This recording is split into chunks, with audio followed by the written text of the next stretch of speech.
श्रीमत्कुंज विहारे नमः। श्री स्वामी हरिदासो विजय तेतराम।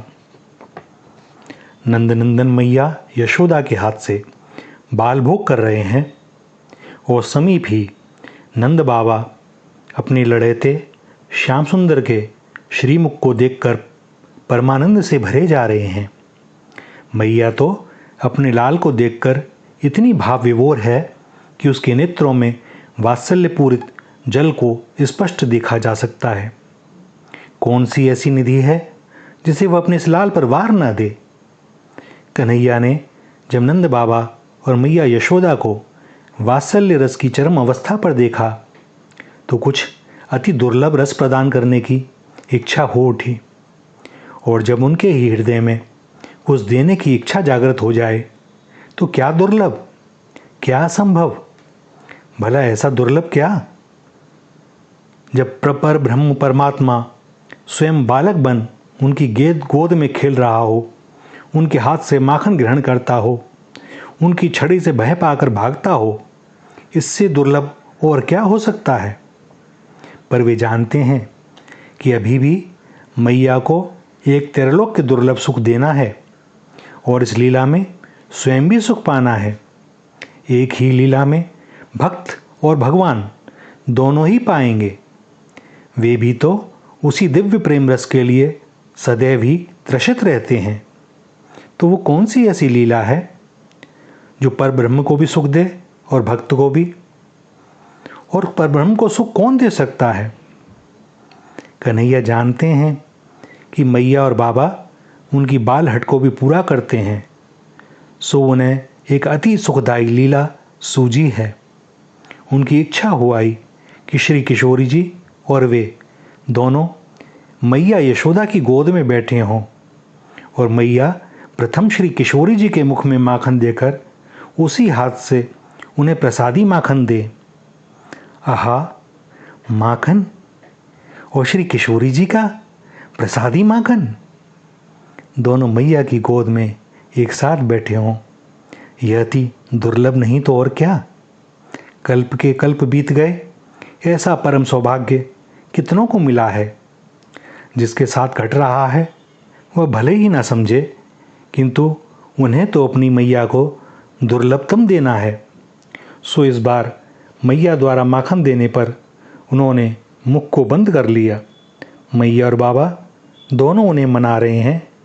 मैया यशोदा कहती है कि मेरे लाल, अभी तूने खाया ही क्या है, तनिक सा माखन और खा ले। कन्हैया ने नकारात्मक मुद्रा में सिर हिला दिया।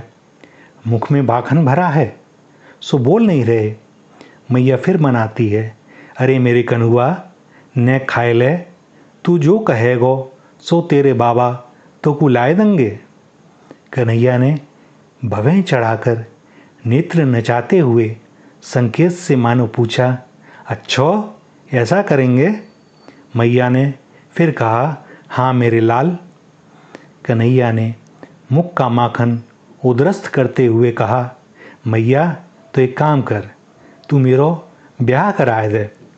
तू तो सब समय दूध माखन के काम में ही घिरी रहवे है।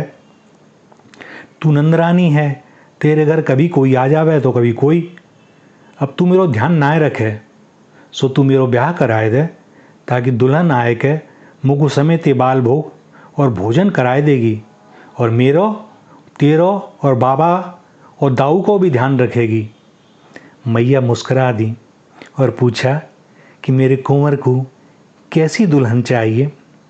कन्हैया ने नेत्र बंद कर लिए और श्री किशोरी जी का स्मरण करने लग गए, किंतु उनकी बाल लीला तो साथ साथ चली ही रही है। और वे तुतलाते हुए कहते हैं कि मैया, मैया मोहे ऐसी दुल्हन भावे, का गोप की तनक ढोंढनिया, रुनुक झुनुक चली आवे, कर कर पाक रसाल आपने, कर मोही परसे जिमावे, कर अंचर पट ओट बवाते, ठाड़ी ब्यार ढुरावे, मोही उठाए गोद बैठारे, करी मनुहार मनावे। अहो मेरे लाल कहो बाबा ते, तेरो ब्याह करावे। नंद राय नंद रानी दो मिले, मोद समुद्र बढ़ावे। परमानंद दास को ठाकुर, वेद बिमल जस गावे। मैया मोहे ऐसी दुल्हन भावे। मैया यशोदा मुस्कुराते हुए नंद बाबा से कहती हैं कि आज ही किसी को वृषभानु भेजकर श्री वृषभानु जी और कीर्ति जी से अनुमति लेकर राधा किशोरी को कुछ दिनों के लिए बुलवा भेजिए। मेरे कान्हा को उनके साथ खेलना है। बाबा ने एक गोप को तत्काल ही बुलाया और आज्ञा दी कि तुम अभी मेरा संदेश लेकर वृषभानुपुर जाओ और श्री वृषभानु जी से मेरी यह प्रार्थना कहना। कन्हैया ने बाबा का पटका पकड़कर उनका ध्यान अपनी ओर आकर्षित किया। बाबा बोले, क्यों कान्हा, और कछु?